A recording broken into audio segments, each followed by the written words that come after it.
Allez, monte sur scène, toi. Chante pour nous, la bonne enceinte qui se prend pour une star.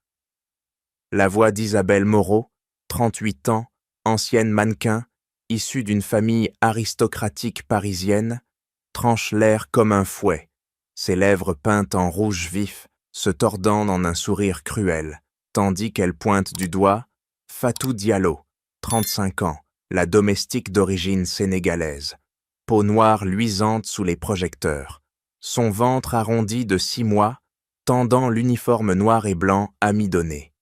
Isabelle, dans sa robe de mariée, immaculée, signée Dior, ajuste d'un geste sec son collier de perles, un tic nerveux qui révèle son impatience à dominer, à écraser. Devant 200 invités de l'élite européenne, banquiers, politiciens, célébrités en smokings et robes longues, rassemblés dans le grand salon du palais historique. Elle pousse Fatou vers l'estrade improvisée, où le micro attend comme un piège tendu. Fatou trébuche légèrement, sa main droite se posant instinctivement sur son ventre pour protéger l'enfant qui remue en elle, un geste protecteur qu'elle répète souvent, comme un bouclier contre le monde hostile. Ses yeux sombres, bordés de cils épais, clignent à peine face aux rires étouffés qui montent de la foule, des murmures qui sifflent comme des serpents. « Regardez-la, la bonne qui chante. Quelle blague !» Isabelle s'avance, son talon aigu claquant sur le parquet poli, et attrape le bras de Fatou avec une poigne de fer, les ongles manucurés, s'enfonçant dans la chair. « Tu crois que parce que tu fredonnes en nettoyant mes toilettes, tu mérites un public?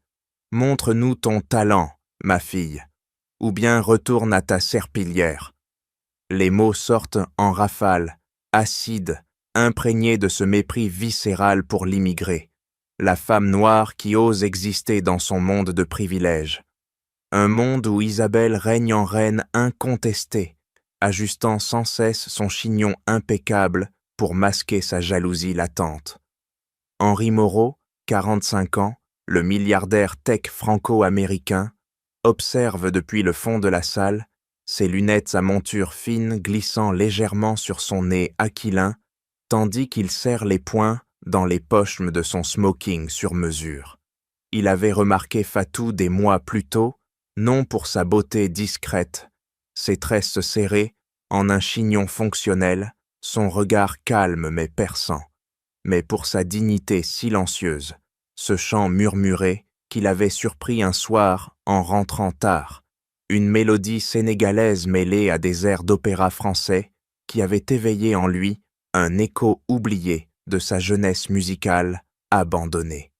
Mais maintenant, face à cette humiliation orchestrée par sa fiancée, il sent une bile monter, un regret naissant pour avoir ignoré les signes de cruauté d'Isabelle. Elle pivote vers lui, un sourire forcé, attendant son approbation, mais Henri reste muet, son tic habituel, frotter son alliance imaginaire, trahissant son malaise croissant. Fatou monte les marches de l'estrade, chaque pas pesant comme un verdict, son souffle court sous le poids du regard collectif. Ses yeux qui la dissèquent, la réduisent à une curiosité exotique, une intruse dans ce cercle doré. Elle ajuste le micro d'une main tremblante, non de peur, mais de rage contenue, ses doigts effleurant le métal froid, comme pour y puiser force.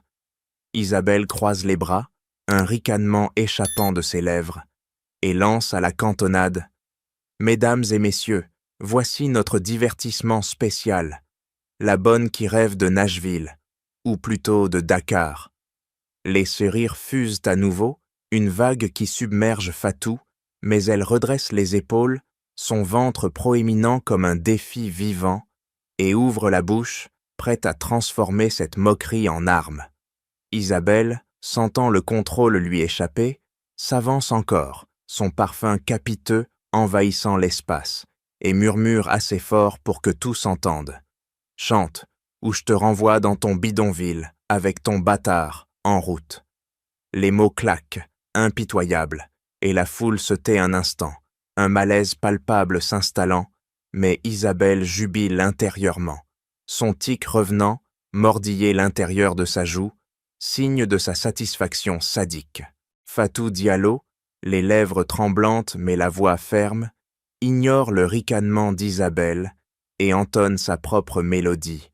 Un chant sénégalais entrelacé d'arias françaises, sa gorge vibrant comme un tambour ancestral sous les lustres cristallins.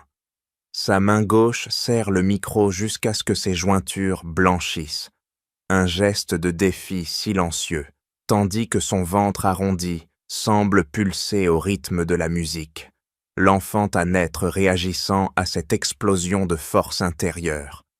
Les notes montent, pures et puissantes, traversant la salle comme un vent chaud du Sahel, forçant les invités à se taire, leur verre de champagne oublié, à mi-chemin des lèvres. Un banquier bedonnant, costume ajusté, laisse tomber sa fourchette sur l'assiette en porcelaine fine, un cliquetis qui résonne comme un aveu de surprise. Une actrice célèbre, collier de diamants scintillants, porte la main à sa poitrine, les yeux humides, touchée par cette authenticité brute qu'elle n'a jamais connue sur les plateaux hollywoodiens. Isabelle Moreau, figée près de l'estrade, sent la bile monter dans sa gorge, son tic revenant, griffer discrètement l'intérieur de sa paume avec ses ongles, signe de sa fureur contenue. Qu'est-ce que c'est que ça? Ce n'est pas la chanson que j'ai choisie, siffle-t-elle entre ses dents serrées, avançant d'un pas raide, sa robe traînant comme une cape de vengeance. Mais la voix de Fatou s'élève encore, transformant l'humiliation en triomphe inattendu, les applaudissements sporadiques naissant comme des étincelles dans la foule, un politicien grisonnant se levant le premier, claquant des mains avec une vigueur surprenante pour son âge. Isabelle bondit, arrache le micro des mains de Fatou d'un geste violent, ses doigts laissant des marques rouges sur la peau noire, et hurle « Assez, retourne en cuisine où était ta place, avec ton ventre qui te rend encore plus ridicule. » Les mots claquent comme des gifles, imprégnés de ce venin raciste qu'elle masque habituellement sous un vernis mondain, mais la salle murmure maintenant, un malaise palpable se répandant, certains invités échangeant des regards choqués. Fatou, le souffle court, redresse la tête, ses yeux noirs fixant Isabelle sans ciller, un feu intérieur brûlant derrière ses paupières mi-closes. Elle pose une main sur son ventre, sentant un coup de pied de l'enfant, un rappel de sa vulnérabilité, mais aussi de sa force, et murmure d'une voix calme, presque prophétique. Un jour, cette voix révélera la vérité cachée derrière vos masques.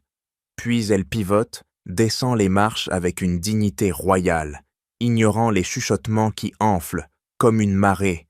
Quelle voix extraordinaire! C'est injuste! Isabelle, rouge de rage, frappe du pied sur le sol, un craquement discret sous son talon, et lance à la cantonade « Regardez-la partir, la prétendue chanteuse, elle n'était bonne qu'à laver nos sols. » Mais Fatou, en atteignant le bas de l'estrade, glisse soudain sur le parquet luisant, saboté en secret par un complice d'Isabelle, et tombe lourdement sur le côté, un cri étouffé jaillissant de sa poitrine, ses bras enveloppant instinctivement son ventre pour protéger l'enfant. La douleur irradie comme un feu, ses ongles s'enfonçant dans le tissu de son uniforme, un gémissement bas trahissant sa peur pour le bébé.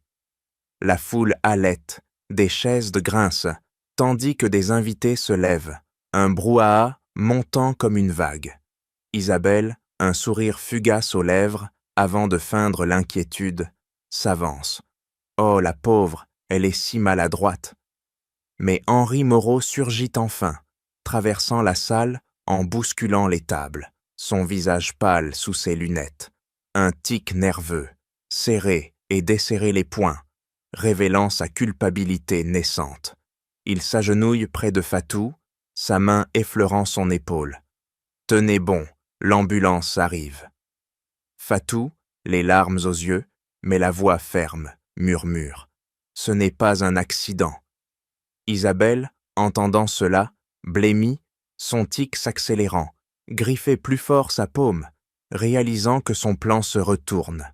La salle bourdonne maintenant d'indignation, des téléphones sortis pour filmer, et Henri, le cœur serré, ordonne « Appelez les secours immédiatement !» Tandis que Fatau est emmenée, sa dignité intacte malgré la douleur, Isabelle reste figée, son empire craquelant sous les regards accusateurs. Henri Moreau bondit sur l'estrade, ses chaussures cirées glissant légèrement sur le parquet traître, et s'agenouille près de Fatou, son cœur cognant comme un marteau contre sa poitrine. « Ne bougez pas, Fatou, l'ambulance arrive !» aboie-t-il, sa voix grave résonnant dans la salle figée, tandis qu'il pose une main ferme sur son épaule, sentant la chaleur de sa peau à travers l'uniforme froissé. Fatou, le souffle haché, serre les dents, ses doigts crispés sur son ventre comme pour ancrer l'enfant en elle, un gémissement bas échappant de ses lèvres. Le bébé, il bouge trop. Les invités murmurent, un chaos naissant, des téléphones brandis pour capturer la son-scène, flashs aveuglants comme des accusations muettes. Isabelle, plantée là, les bras ballants, sent son monde vaciller, son tic revenant, mordiller furieusement sa lèvre inférieure jusqu'au sang. Un signe de panique qu'elle masque d'un ricanement forcé. « Henri, qu'est-ce que tu fais? C'est notre mariage !» Mais Henri, les yeux flamboyants derrière ses lunettes, se relève d'un bond, arrache son alliance d'un geste sec, le métal tintant contre le sol comme un verdict final, et la jette aux pieds d'Isabelle. « Ce mariage est terminé.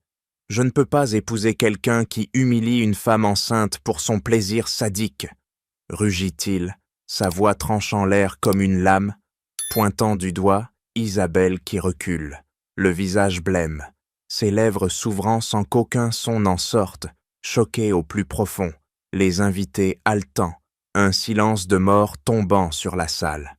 Pourquoi cet acte? Parce que la voix de Fatou avait réveillé en lui un remords enfoui, un écho de sa propre jeunesse, où il avait abandonné la musique pour le pouvoir, et vu dans cette humiliation le reflet de sa complaisance passée envers la cruauté d'Isabelle, une femme qu'il avait choisie pour son statut, non pour son cœur. Isabelle chancelle, ses mains tremblantes agrippant sa robe, un vertige la saisissant. « Henri, non !» Mais il l'ignore, soulevant Fatou avec aide d'un serveur, la portant vers la sortie, son bras musclé soutenant son poids, ignorant les cris d'Isabelle qui s'effondre en larmes feintes.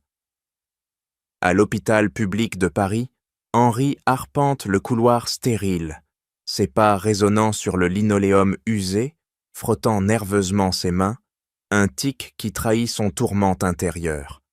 Les médecins examinent Fatou, branche mis des moniteurs qui bipent comme des reproches, vérifiant le cœur du bébé, sa voix faible murmurant « Ça va aller » pour lui. Henri, adossé au mur, sent la culpabilité le ronger, imaginant le scandale demain dans les journaux. Milliardaire annule mariage pour une domestique. Il revoit la scène, la voix de Fatou comme un appel à sa conscience oubliée, un rappel qu'il avait fermé les yeux sur les mépris d'Isabelle par commodité. De retour au palais pour évacuer les invités, il affronte le chaos. Verre brisé, chaise renversée, et Isabelle partit en furie, laissant un message vocal venimeux sur son téléphone. « Tu paieras pour ça, Henri, à cause d'elle. » Son hôte, un ami politicien, le confronte. « Qu'as-tu fait? Ton entreprise en pâtira. » Mais Henri, le regard durci, répond « Mieux que de vivre dans le mensonge. » Seul dans sa voiture, il compose le numéro de l'hôpital, demandant des nouvelles, son regret se muant en détermination. Il doit réparer, pour Fatou, pour l'enfant, pour effacer cette tache sur son âme. La nuit tombe sur Paris, les lumières de la tour Eiffel clignotant comme un avertissement, et Henri accélère, prêt à affronter les conséquences, son esprit hanté par cette voix qui a tout changé. « Sortez de ma vue, Isabelle, ce mariage est un mensonge. » Henri Moreau hurle dans le palais déserté, sa voix réverbérant contre les murs ornés de fresques anciennes, tandis qu'il claque la porte derrière celle, son alliance jetée, roulant encore sur le marbre froid. Isabelle s'éloigne en titubant, ses talons claquant comme des coups d'ortefeu, les larmes feintes ruisselant sur ses joues, poudrées, mais son tic, serré les poings, jusqu'à ce que les ongles entaillent la peau, trahissant une rage bouillonnante. À cause d'elle, cette bonne danoire. Henri, seul maintenant, sent le remords le transpercer comme une lame, frottant nerveusement ses tempes, un geste compulsif qui masque son tourment. L'image de Fatou tombant, son ventre protégeant l'enfant, le hante. Il avait vu les signes de cruauté d'Isabelle, ses remarques acides sur les immigrés, mais avait fermé les yeux pour la paix. Plus maintenant. Il attrape ses clés, sort en trombe, ignorant les flashs des paparazzis massés dehors, leurs cris fusant. « Monsieur Moreau, pourquoi annuler le mariage pour une domestique ?» Dans sa voiture blindée, Henri accélère sur les boulevards parisiens, les lumières des réverbères, striant le pare-brise comme des accusations. Il allume la radio, et les nouvelles crachent déjà le scandale.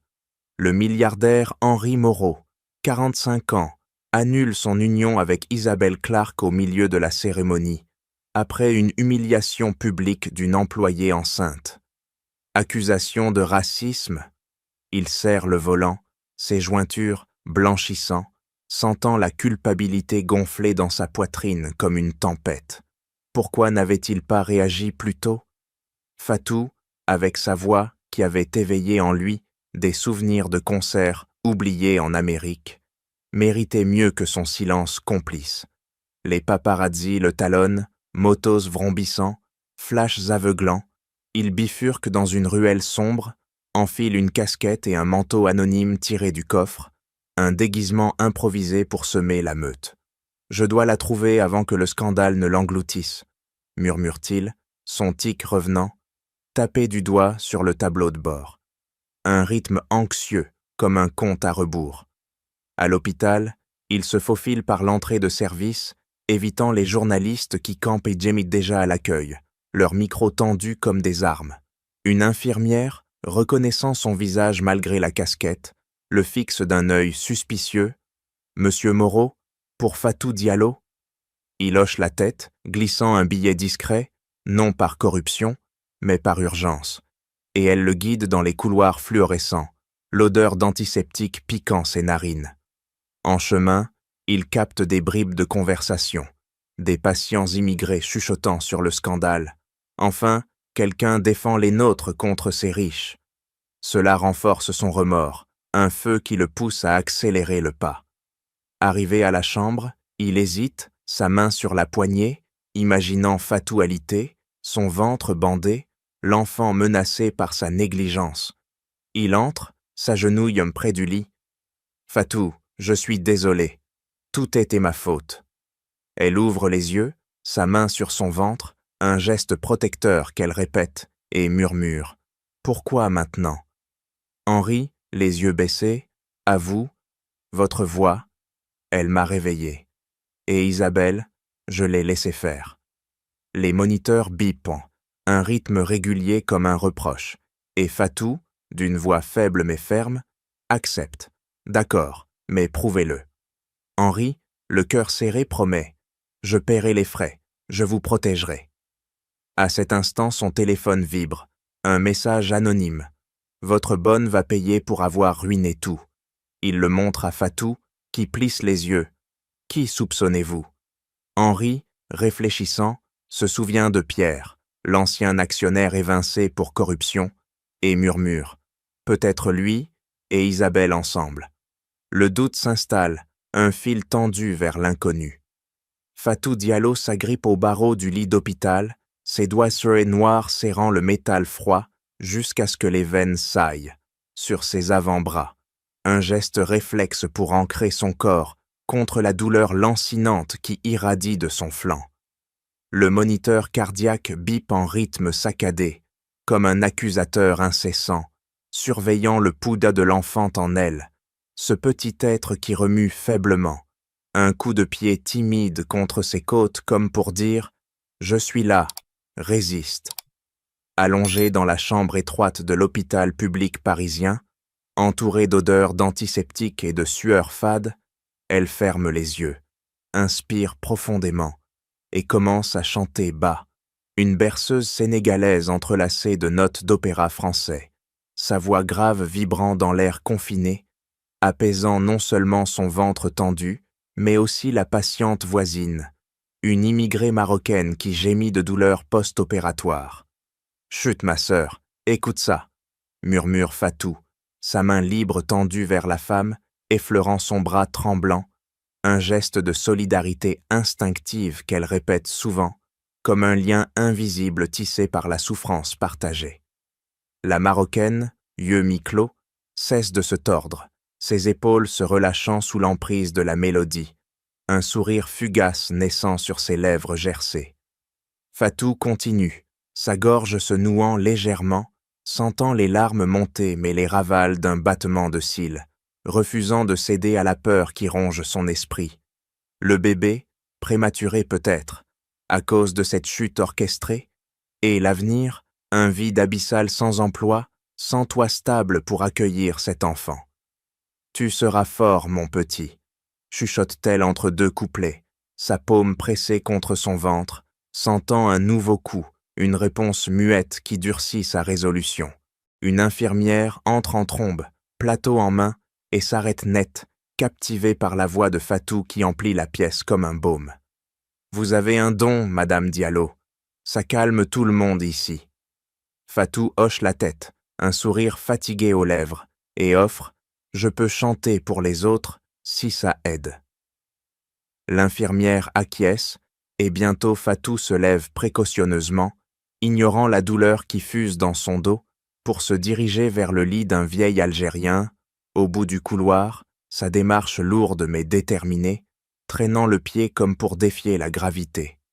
Elle s'assoit près de lui, sa main sur la sienne ridée, et entonne une aria modifiée, adaptée à ses racines, les notes montant comme une prière, apaisant l'homme qui tousse moins, ses yeux s'humectant de gratitude.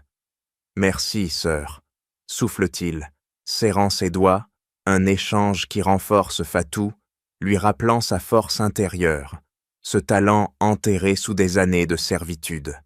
Pourtant, l'angoisse la ronge, les factures médicales s'accumulent, son sac à main vide près du lit, un rappel cruel de sa précarité. Elle pense à Henri, ce patron distant qui l'avait embauché par pitié peut-être, et à Isabelle, ce serpent en robe blanche dont la jalousie avait tout déclenché. « Pourquoi moi ?» murmure-t-elle, frottant son ventre en cercle lent, un tic protecteur qui calme ses nerfs. Une autre patiente, une jeune Congolaise, s'approche boitillante. « Votre chant, c'est comme chez moi. » Fatou l'invite, improvise un duo discret, leurs voix se mêlant en un chœur improvisé, transformant la chambre en sanctuaire éphémère contre la dureté du monde extérieur. Mais intérieurement, Fatou bouillonne, la perte d'emploi, le risque d'expulsion si le scandale éclate, et cet enfant qui arrive dans un chaos. Elle chante plus fort, sa voix comme une armure, repoussant les ombres, prête à affronter ce qui vient, même si son cœur saigne en silence. « Fatou, pardonnez-moi, je n'aurais jamais dû laisser cela arriver. » Henri Moreau s'agenouille près du lit d'hôpital, sa voix grave se brisant comme du verre, ses genoux heurtant le linoléum froid, avec un choc sourd, un geste d'humiliation qu'il n'avait jamais offert à quiconque dans sa vie de milliardaire. Fatou Diallo, adossé aux oreillers froissés, pose une main sur son ventre arrondi, sentant l'enfant remuer comme un avertissement, un tic protecteur qu'elle répète pour ancrer sa réalité dans ce chaos.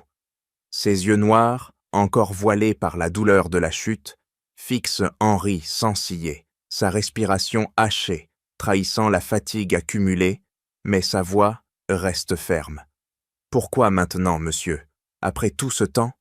Henri, les mains tremblantes posées sur le bord du lit, serre les poings jusqu'à ce que ses articulations blanchissent, un signe de son remords qui le ronge comme un acide.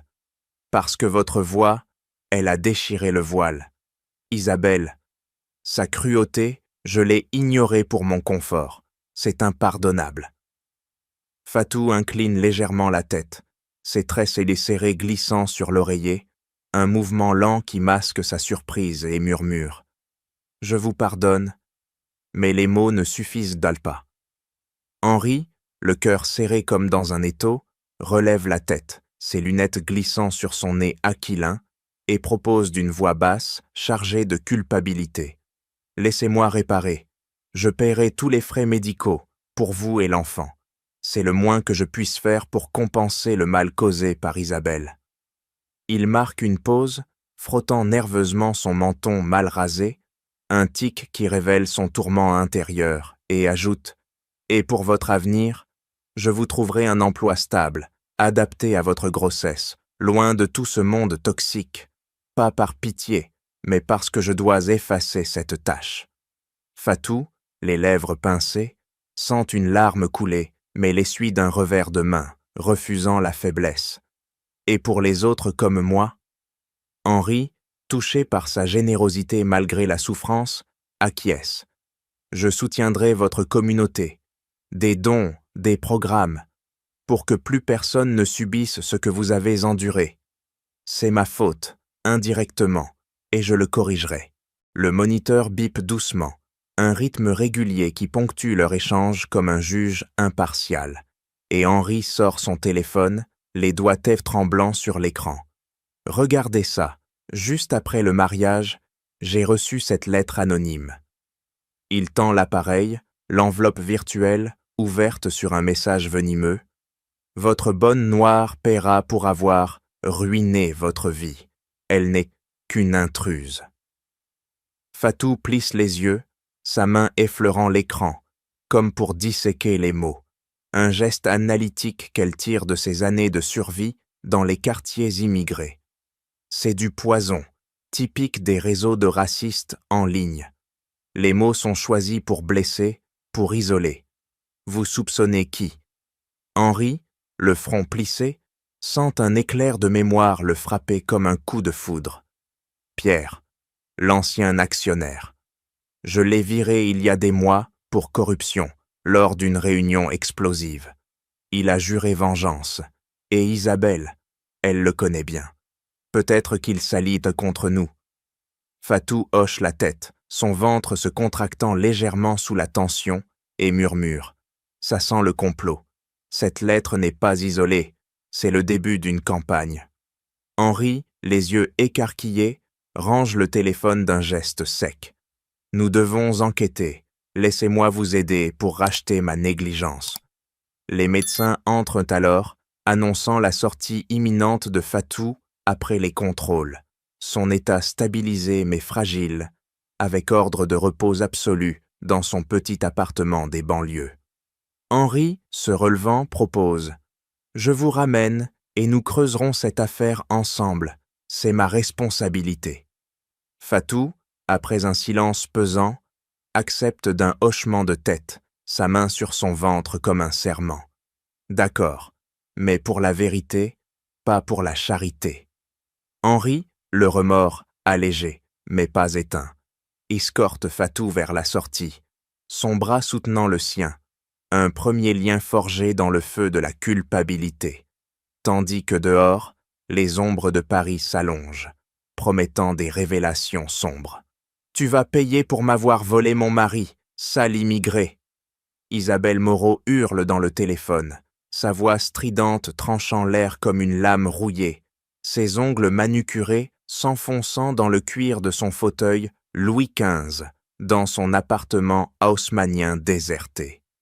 Fatou Diallo, assise dans son lit de convalescence à l'hôpital, sent un frisson glacé remonter son échine, sa main libre serrant le drap jusqu'à ce que les fibres craquent, un tic de survie forgé dans les nuits solitaires de Paris. Le numéro masqué clignote sur l'écran, mais Fatou reconnaît cette intonation venimeuse, ce mépris qui suinte comme du poison. Isabelle, 38 ans, l'ex-fiancée évincée, rongé par une jalousie qui la consume depuis l'annulation du mariage, à cause de cette bonne danoire, enceinte qui a tout gâché. Isabelle continue, ses mots fusant comme des balles. « Je vais te détruire, toi et ton bâtard. Les réseaux pullulent lors déjà de tes mensonges. Voleuse, profiteuse, intruse en France. » Fatou, le souffle court, presse son ventre pour calmer l'enfant qui s'agite. Un coup de pied violent comme un cri d'alarme, et réplique d'une voix calme mais acérée. « Vous ne m'effrayez pas, votre haine vous ronge déjà. » De l'autre côté, Isabelle raccroche violemment, son téléphone claquant contre la table, en marbre, un éclat fêlant le verre comme son égo brisé. Elle arpente la pièce, ses talons aiguilles martelant le parquet, mordillant furieusement sa lèvre inférieure jusqu'au sang. Un tic qui trahit sa fureur incontrôlable. « Comment a-t-il osé me jeter pour elle ?» siffle-t-elle, repensant à la scène. Henri taouant l'alliance devant tous, la laissant muette, humiliée devant l'élite parisienne. Cette rage la pousse à composer un numéro. Pierre Laurent, 52 ans, l'ancien actionnaire de l'Empire Tech, dit Henri. Évincé il y a des mois pour corruption. Des pots de vin découverts lors d'une réunion explosive où Henri l'avait confronté publiquement, le saquant sans pitié, ruinant sa réputation et son portefeuille. Pierre, assis dans son bureau sombre d'une banlieue chic, décroche, sa voix rauque comme du gravier. « Isabelle, qu'est-ce que tu veux ?» Elle crache. « Rejoignez-moi. Henri nous a tous les deux bafoués. À cause de cette Fatou, il m'a largué. Et vous, virez pour vos erreurs. Ensemble, on les brise. » Pierre, les doigts tambourinant sur son bureau en acajou, un tic nerveux qui masque sa vengeance mijotée, acquiesce. « D'accord. Ma haine pour Moreau est plus forte que tout. Il m'a humilié devant le conseil, m'a volé mes parts. Cette bonne, on l'a fait passer pour une criminelle. » Leur alliance se scelle en un appel, né de frustrations croisées. Isabelle, consumée par la jalousie envers Fatou qui a volé Henri par sa simple dignité. Pierre, rongé par le ressentiment contre Henri, qui l'a exposé et ruiné financièrement. Ensemble, ils lancent l'offensive. Pierre, avec ses contacts obscurs, engage un hacker pour inonder les réseaux sociaux français de faux posts, photos truquées, de Fatou volant dans la maison Moreau, témoignages anonymes l'accusant d'être une immigrée profiteuse enceinte pour des aides. Isabelle poste le premier, sous un faux compte, son cœur battant de satisfaction sadique. Regardez cette voleuse qui a brisé un mariage. Ce racisme inversé cesse expulser les intrus. Les likes affluent, les partages explosent, un raz-de-marée de haine en ligne qui atteint Fatou via un message alertant « Regardez ce qu'on dit de vous ». Fatou, les yeux écarquillés sur son téléphone, sent la nausée monter, sa main tremblante effleurant l'écran. Un geste pour effacer l'horreur, mais qui ne fait que l'aggraver plus profond. « C'est elle, Isabelle », murmure-t-elle, appelant Henri d'une voix brisée. Henri, dans son bureau, reçoit l'appel, son poing s'abattant sur la table, un éclat de bois volant. Je vais arrêter ça. Mais le mal est fait. Les actions de sa société chutent, les médias bourdonnent, et Pierre, ricanant dans l'ombre, envoie un texto à Isabelle. Phase 1 réussie. Maintenant, on les achève. Isabelle, un sourire cruel aux lèvres, répond. Oui, elle paiera pour m'avoir pris tout.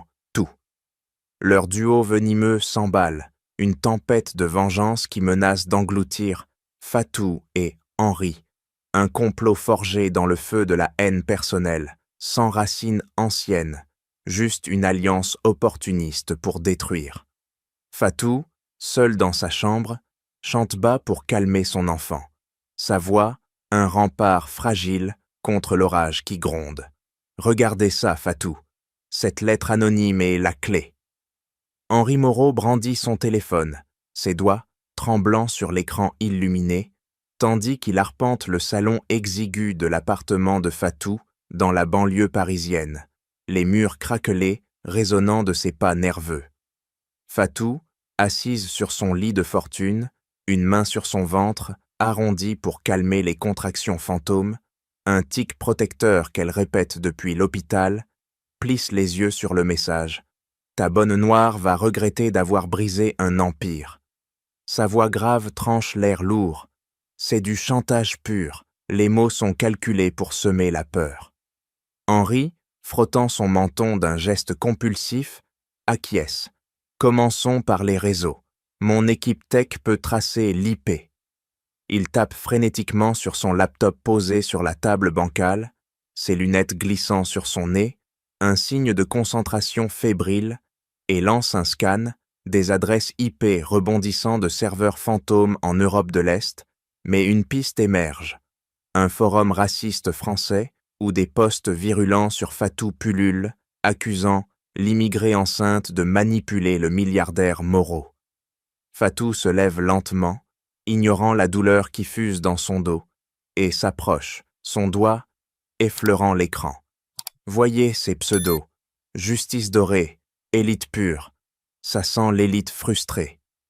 Henri, le cœur serré par le remords, cette tempête née de sa négligence envers Isabelle, propose « Allons interroger mes contacts, commencer par les amis d'Isabelle. » Ils sortent en voiture blindée, Henri au volant, zigzagant dans les rues encombrées de la périphérie, évitant les regards curieux des voisins immigrés qui murmurent sur le riche venu pour Fatou. Première étape, un café chic du Marais, où une ancienne amie d'Isabelle, une galeriste snob, sirote un espresso. Henri entre en trombe, Fatou à ses côtés, sa présence imposante, ventre proéminent comme un bouclier, faisant taire les conversations. « Dites-nous pour Isabelle », ordonne Henri, sa voix tranchante comme un scalpel. La femme blâmit, ses doigts chauds tripotant sa bague en diamant. Un tic nerveux. Elle rage depuis l'annulation.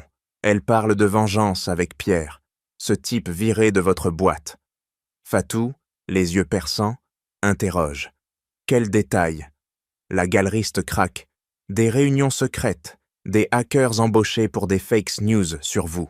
La voleuse noire. De retour en voiture, Henri serre le volant jusqu'à ce que le cuir craque, son remords gonflant. C'est ma faute, j'ai viré Pierre pour corruption. Il détournait des fonds, j'ai exposé ses magouilles en réunion publique. Et Isabelle, je l'ai laissé devenir ce monstre. Fatou, sa main sur son ventre pour apaiser un coup, réplique. Concentrons-nous. Enregistrez leurs appels. Henri installe un piège numérique, un logiciel discret sur son réseau, et attend. Bientôt, un enregistrement tombe.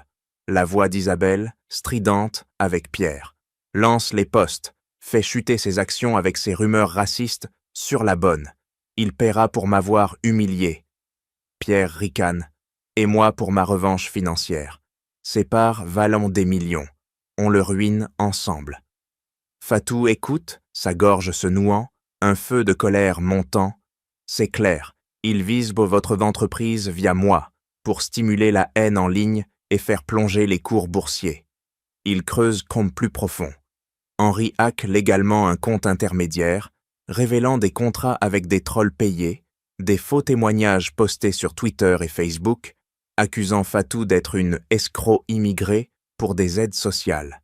Les actions de Morotech chutent de 5% en une heure. Des investisseurs appelant Henri en panique. Fatou, analysant les patterns, pointe. Voyez les timestamps, synchronisés avec leurs réunions. Henri, le poing s'abattant sur le dashboard, jure. On les arrête. Mais l'escalade monte. Un nouveau post viral, une photo truquée de Fatou volant dans la maison, partagée par des influenceurs racistes, déclenchant des menaces physiques à son adresse. Fatou sent la peur la saisir, mais serre les dents. On continue. Henri, son remords transformé en fureur protectrice, accélère l'enquête, appelant un détective privé pour filer Pierre, révélant une rencontre secrète avec Isabelle dans un hôtel discret. Les preuves d'il s'accumulent comme un puzzle mortel. menant à l'inévitable confrontation, tandis que le bébé de Fatou donne un coup, un rappel urgent de l'enjeu vital. C'est elle, Isabelle et Pierre ensemble. Henri Moreau frappe du poing sur la table de son bureau high-tech, le bois vibrant sous l'impact, ses veines saillantes comme des cordes tendues. Un geste de fureur qui libère enfin la vérité accumulée. Fatou Diallo, debout près de lui, dans la pièce sécurisée de son entreprise parisienne, sent un vertige la saisir, sa main pressant son ventre pour calmer l'enfant qui s'agite violemment, un tic protecteur amplifié par le choc. L'écran géant affiche les preuves irréfutables, des captures d'écran de transferts bancaires, des logs de hackers loués via des plateformes dark web, tous pointant vers Isabelle et Pierre comme architectes d'une campagne de haine en ligne. Regardez ces virements, siffle Henri, zoomant sur un détail, ses lunettes glissant sur son nez en sueur. Isabelle a payé 50 000 € pour ses faux posts racistes sur vous, Fatou, et Pierre a fourni les contacts, ces vieux réseaux corrompus qu'il utilisait pour détourner des fonds de ma société. Fatou, les lèvres tremblantes, murmure. Pourquoi? Juste pour me détruire? Henri s'effondre dans son fauteuil, frottant nerveusement ses tempes, un tic qui masque le raz-de-marée de remords. C'est plus profond. Isabelle, elle bouillonne de jalousie depuis que je l'ai quittée pour vous avoir défendu. Elle voit en vous la voleuse de sa vie parfaite, le mariage, le statut, tout.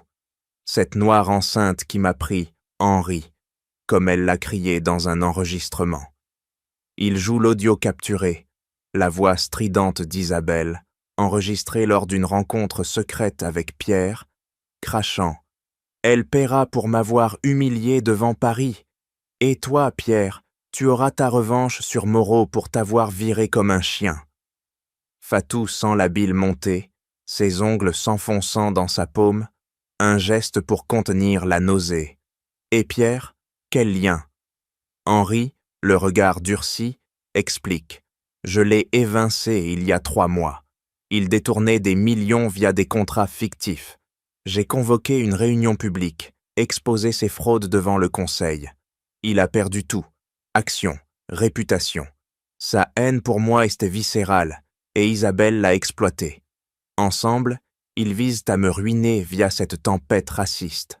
Les posts sur vous, Fatou, stimulent l'opinion publique contre les immigrés, font chuter mes actions de 15% déjà, et menacent de vous faire expulser. Fatou s'assoit lourdement, son ventre heurtant le bord de la table, un choc qui l'a fait grimacer, sentant l'enfant donner un coup comme un écho de sa propre rage. C'est monstrueux. Ils utilisent de ma couleur, ma grossesse, pour leur vengeance personnelle. Henri, se levant d'un bond, arpente la pièce, ses pas martelant le sol comme des accusations. Exactement. Pas d'histoires anciennes, juste une alliance opportuniste née de frustrations fraîches. Isabelle, consumée par la perte de son empire. Marital. Pierre, brûlant de retrouver son pouvoir financier. Ils ont embauché des trolls pour amplifier les rumeurs. Vous comme de profiteuses, moi comme traître à l'élite française. Si ça continue, ma société s'effondre, et vous, risquez l'expulsion. Il s'arrête, fixant Fatou, son remords flamboyant. C'est ma négligence qui a permis le ça. J'aurais dû voir leur poison plus tôt. Fatou, redressant les épaules malgré la fatigue, analyse. Voyez les timestamps, synchronisés avec l'annulation du mariage. C'est réactif, pas prémédité depuis des années. Henri acquiesce, tapant sur le clavier pour croiser les données. Oui, et les hackers sont payés via des comptes offshore de Pierre. La vérité, ils veulent me briser financièrement, vous émotionnellement, pour assouvir leur ego blessé. Un nouveau message anonyme arrive sur le téléphone d'Henri. Bientôt, ta bonne sera dehors, et toi ruiné. Fatou, les yeux flamboyants, déclare « On les arrête maintenant ». Henri, le poing serré, répond « Ensemble ». La révélation frappe comme un tonnerre, transformant leur alliance en arme, un feu qui consume les ombres, de la trahison, menant inexorablement au clash final. Fatou sent l'enfant calmer, comme si la vérité apaisait déjà le chaos intérieur. « Arrêtez ça, Pierre, laissez-moi partir !» Fatou Diallo crie d'une voix rauque, sa main droite plaquée contre son ventre arrondi pour protéger l'enfant qui s'agite frénétiquement, un tic instinctif amplifié par la terreur qui la submerge. Dans la villa Moreau, sombre et silencieuse comme une tombe, Pierre Laurent, 52 ans, l'ancien actionnaire évincé, bloque la porte du bureau, son corps massif se dressant comme un mur, un ricanement tordant ses lèvres, mince tandis qu'il brandit un coupe-papier effilé, la lame luisant sous la lampe de bureau. « Tu crois pouvoir fouiner ici sans conséquence, sale noire ? Isabelle avait raison, tu es une menace !» grogne-t-il, avançant d'un pas lourd, ses chaussures cirées crissant sur le parquet.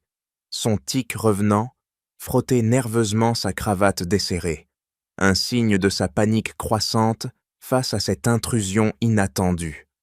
Fatou, venu seul pour confronter Pierre sur les preuves de partiel, trouvées en ligne, sent son cœur martelé comme un tambour de guerre, la douleur de sa grossesse récente la faisant chanceler, mais elle redresse les épaules, son regard noir perçant l'ombre. « Je sais tout sur vos mensonges racistes.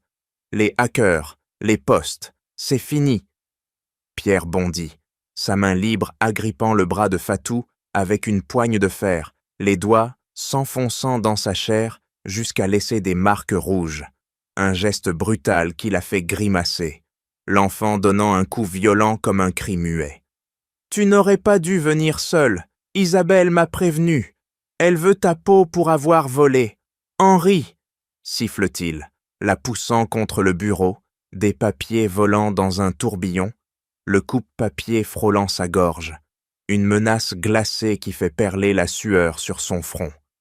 Fatou, le souffle court, tente de se débattre, sa main libre cherchant un objet sur la table.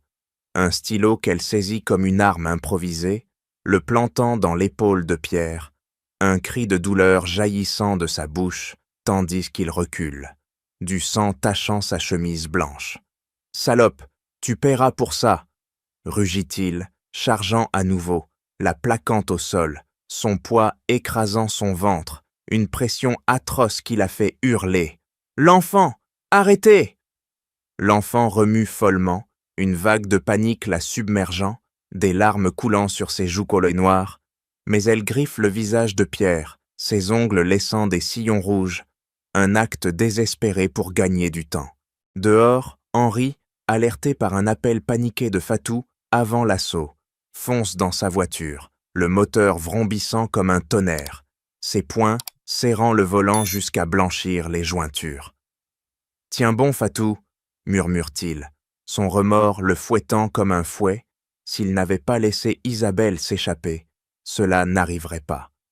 Pierre, haletant, relève Fatou par les cheveux, la forçant à regarder l'écran allumé. « Regarde tes rumeurs, tu seras expulsé, et Henri, ruiné. » Mais Fatou, les dents serrées, crache. « Vous perdez déjà. » Pierre la gifle violemment, sa joue brûlant comme du feu, et la traîne vers la fenêtre, menaçant de la pousser.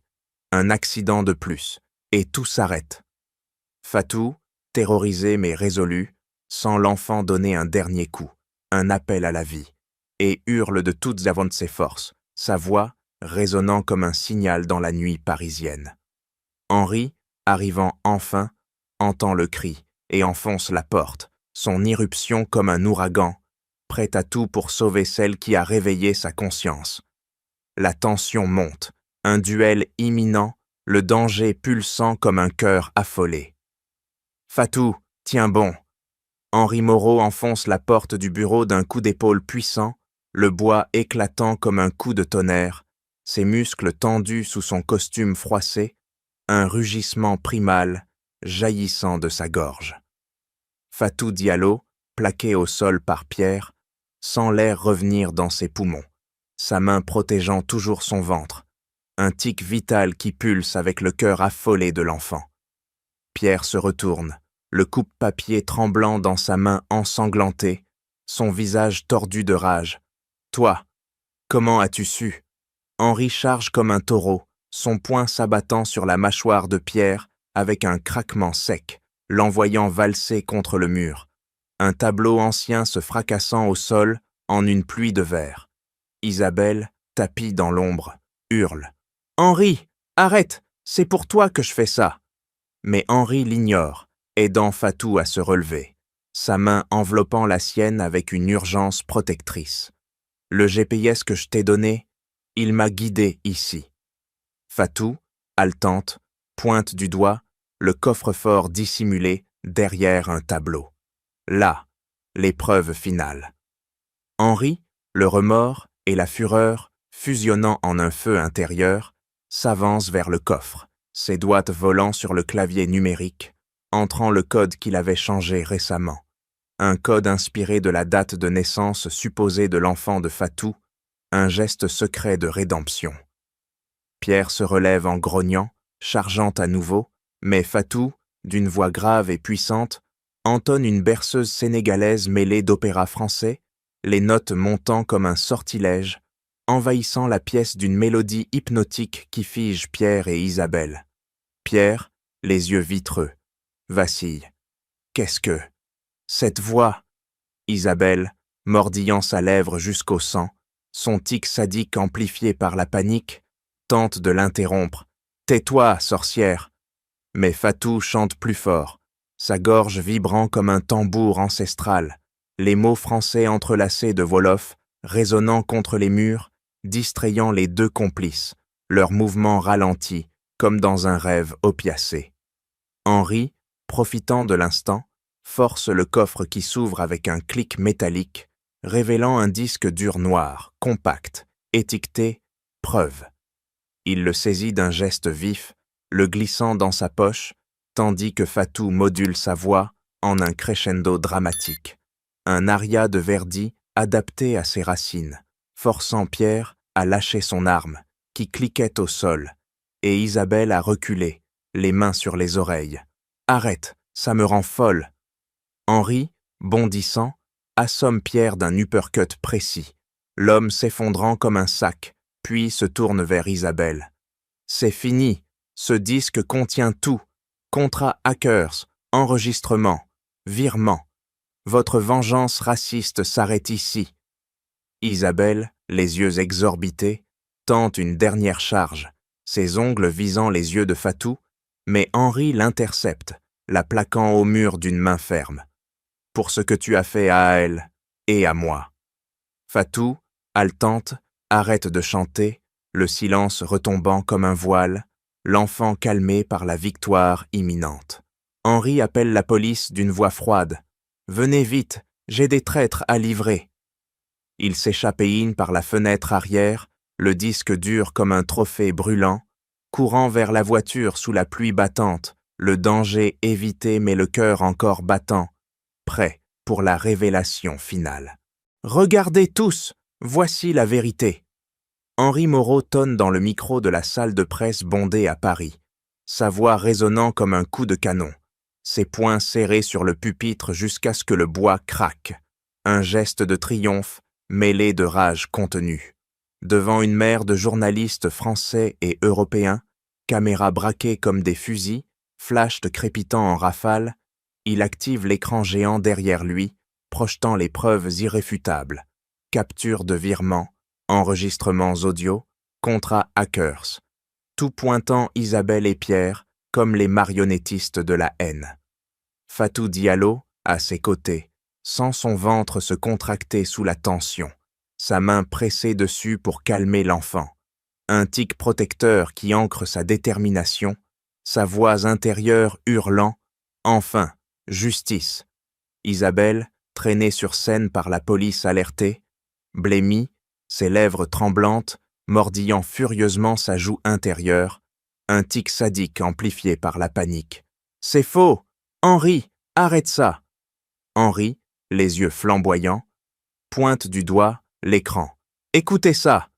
Il lance l'audio, la voix stridente d'Isabelle, capturée dans leur repère. « Détruisez-la !» Cette noire enceinte a volé ma vie, ruiné Moreau avec ses rumeurs racistes. La salle explose en murmures, choqués. Journalistes scribouillant frénétiquement. Un reporter criant « Preuve solide ?» Pierre, menotté à côté d'Isabelle, grogne « Tu paieras, Moreau !» Mais Henri, d'un geste sec, coupe le son. Voici les contrats. Pierre a fourni les hackers pour venger son éviction. Isabelle pour sa jalousie maladive. Ils ont monté une campagne de haine pour faire chuter mes actions et expulser Fatou. Fatou, redressant les épaules, malgré la fatigue de sa grossesse, s'avance au micro. Sa voix grave tranchant le brouhaha. Cette haine, elle vise ma peau, mon enfant, pour masquer leur vide. Elle entonne alors un chant bref, sénégalais mêlé d'opéra français, les notes montant comme un défi, envahissant la salle d'une puissance qui fige tous, journalistes inclus, des larmes naissant chez certains, un silence respectueux tombant comme un voile. Isabelle hurle « Tais-toi, tu n'es rien !» Mais Fatou continue, sa mélodie transformant l'accusation en triomphe. L'enfant donnant un coup comme un applaudissement intérieur. Les policiers s'avancent, menottant plus serré, Isabelle s'effondrant en sanglotons fins. « Henri, par pitié !» Henri, froid comme l'acier, réplique « Pas de pitié pour les monstres !» Les flashs redoublent, titre fusant déjà en live, « Milliardaire démasque complot raciste !» Fatou, achevant son chant sur une note haute et pure, sans la libération la submerger, ses larmes coulant librement, un geste final, caresser son ventre, scellant sa victoire. Henri, posant une main sur son épaule, murmure « C'est fini ». La salle applaudit, un tonnerre d'approbation, journalistes se levant, le scandale inversé en justice éclatante. Isabelle et Pierre sont emmenés, leurs regards haineux se brisant contre le mur de la vérité, tandis que Fatou et Henri sortent sous les ovations. Le Lat Ngok Tink de complète, une aube de rédemption naissant dans le chaos. Emmenez-les, ils paieront pour leurs crimes. Henri Moreau tonne dans la salle de presse, son poing s'abattant sur le pupitre comme un verdict final, les menottes claquant autour des poignets, d'Isabelle et de Pierre, un son métallique qui résonne comme une sentence divine. Isabelle, les yeux exorbités, se débat violemment, ses ongles griffant l'air, mordillant sa lèvre jusqu'au sang, un tic sadique qui trahit son effondrement. « Henri, tu ne peux pas, c'est à cause d'elle !» Mais les policiers la traînent sans ménagement, son corps se tordant comme un serpent capturé, hurlant « Je suis innocente, c'est cette noire qui ment !» Pierre, le visage livide, grogne « Moreau, tu regretteras ça !»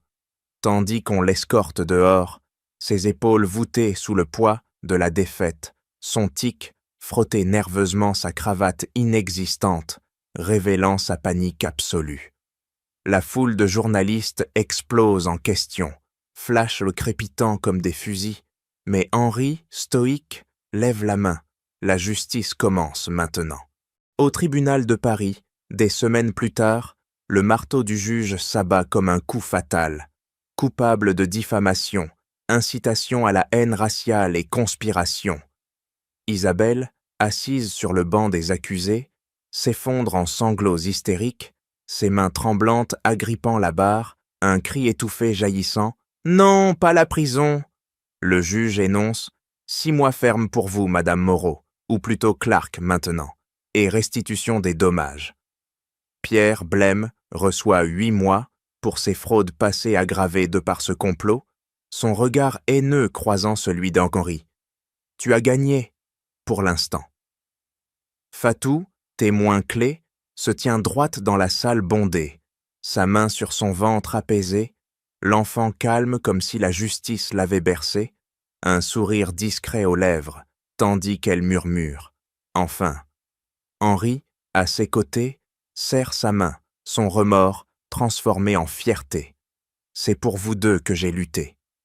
Les nœuds se dénouent en cascade, les postes racistes supprimés par ordonnance judiciaire, les hackers traqués et arrêtés via les preuves du disque dur, les actions de Morotech remontant en flèche, investisseurs applaudissant la transparence d'Aubainerie.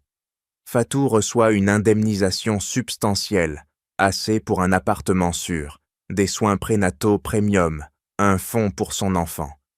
Isabelle, emmenée en cellule, hurle une dernière fois « Je vous hais, tous !» Mais sa voix se brise, un écho vide dans les couloirs froids. Pierre, transféré en prison, marmonne des menaces, mais ses alliés l'abandonnent, son empire corrompu effondré. Henri, sortant du tribunal sous une pluie fine, embrasse Fatou sur le front. C'est fini, ils paient Bambès pour leur poison. Fatou, les larmes aux yeux, hoche la tête. Et nous reconstruisons. La justice, implacable, referme les plaies, libérant l'espace pour l'espoir, un chapitre clos dans le feu de la vérité. Je vais réparer ça pour vous tous. Henri Moreau tonne dans la salle de conférence bondée de sa société tech parisienne, son poing s'abattant sur la table comme un serment gravé dans le marbre, ses yeux flamboyants derrière ses lunettes, un feu de rédemption consumant son remords. Devant un parterre d'investisseurs, d'employés immigrés et de journalistes, il annonce « Aujourd'hui, je lance la Fondation Moreau pour les artistes immigrés.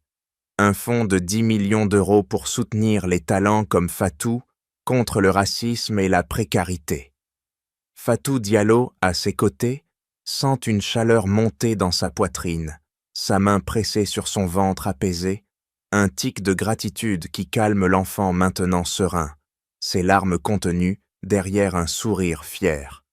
Henri, frottant nerveusement son alliance absente, un tic rappelant son mariage brisé, continue.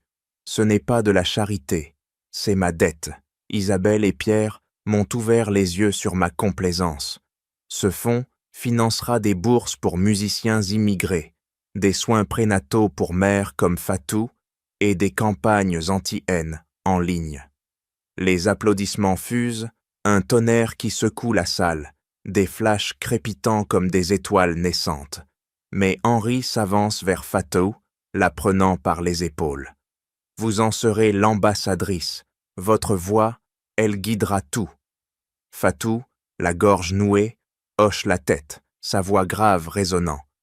Pour les miens, j'accepte.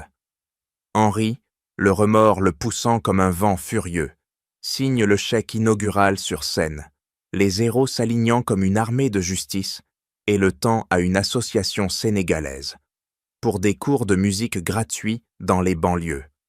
Les immigrés dans la salle, yeux humides, se lèvent, un murmure de gratitude montant comme une prière. Henri, sentant son cœur s'alléger, murmure à Fatou. « C'est pour effacer le mal que j'ai laissé faire. » Elle répond sa main sur la sienne, et pour bâtir l'avenir. Les mois suivants, le fonds explose. Des ateliers de vocaux pour jeunes Africains, des cliniques mobiles pour femmes enceintes immigrées, des algorithmes anti-haine développés par Morotech pour traquer les trolls comme ceux d'Isabelle. Fatou, ambassadrice, chante lors du lancement, sa voix emplissant l'Opéra Bastille, l'enfant donne, naissant entre-temps dans les bras d'Henri, un geste paternel naissant. Henri, supervisant tout, réforme sa société. Politique anti-discrimination renforcée, embauche prioritaire pour immigrés talentueux. Plus jamais de silence, jure-t-il lors d'une réunion, virant un cadre raciste sur le champ, son poing serré comme un vœu. Fatou, visitant une clinique financée, voit une mère sénégalaise recevoir des soins gratuits, des larmes de joie coulant. Merci à vous. Elle embrasse Henri. Votre remords, il guérit. Le fonds grandit, un legs vivant, transformant la douleur en espoir, un empire reconstruit sur la justice où chaque don efface une ombre du passé. Henri, enfin en paix, sourit. C'est notre victoire. Fatou, l'enfant contre elle, acquiesce. Et notre futur. Bravo, encore! La foule de l'Opéra de Paris rugit en standing ovation, ses applaudissements claquant comme un orage libérateur, tandis que Fatou Diallo, 35 ans, s'incline sur scène, sa robe fluide épousant son corps post-partum, une main effleurant son collier sénégalais, un tic de gratitude pour ses racines. Sa voix, grave et puissante, vient de s'éteindre sur la dernière note d'une aria fusionnée, Sénégal et France entrelacés, qui a captivé l'auditoire élite, banquiers et artistes mêlés, des larmes perlant aux yeux de plusieurs.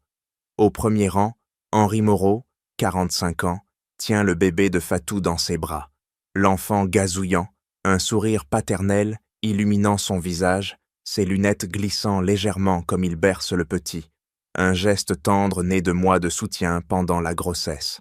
« Tu as conquis le monde » murmure-t-il en la rejoignant sur scène, sa main enveloppant la sienne, un baiser fugace scellant leur amour naissant, forgé dans le feu des épreuves, remords d'Henri pour sa négligence passée, force de Fatou contre la haine. La salle s'illumine de flashs, journalistes criant « Madame Diallo, votre album est un succès.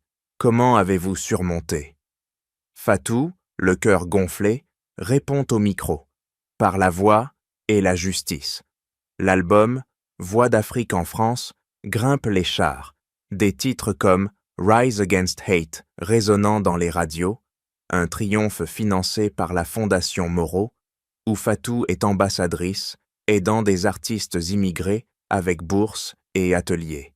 Henri, à ses côtés, annonce « Ce fonds grandit, des millions pour combattre le racisme en ligne, des cliniques pour mères immigrées. » Le bébé, né sain après le chaos, babille, un symbole vivant de résilience, sa petite main agrippant le doigt d'Henri. Un lien familial nouveau, inattendu, né de la tempête. Isabelle et Pierre, en prison, apprennent la nouvelle par les journaux froissés. Isabelle mordillant sa lèvre jusqu'au sang, un tic persistant dans sa cellule froide. Tout perdu, à cause d'elle. Pierre, grognant, Moreau paiera encore. Mais leur haine s'effrite, isolée, tandis que Henri réforme son entreprise. Politique anti-discrimination, embauche prioritaire pour immigrer, action remontée, investisseurs applaudissant sa transparence. Fatou, dans les coulisses, embrasse Henri. Votre remords, il a créé ça. Il répond, les yeux humides, et votre force m'a sauvé.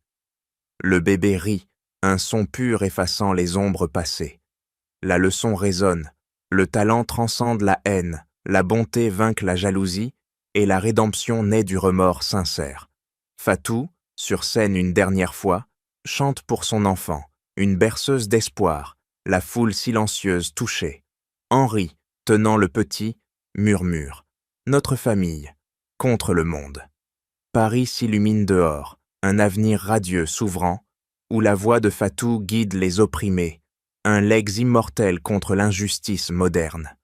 Si vous avez aimé cette histoire de « La femme du milliardaire force la bonne à chanter », mais le geste de son mari la laisse sans voix, n'hésitez pas à partager vos réflexions dans les commentaires ci-dessous. Qu'auriez-vous fait à la place d'Henri ou de Fatou? Cette leçon sur la rédemption, la lutte contre le racisme et la force du talent vous a-t-elle touché?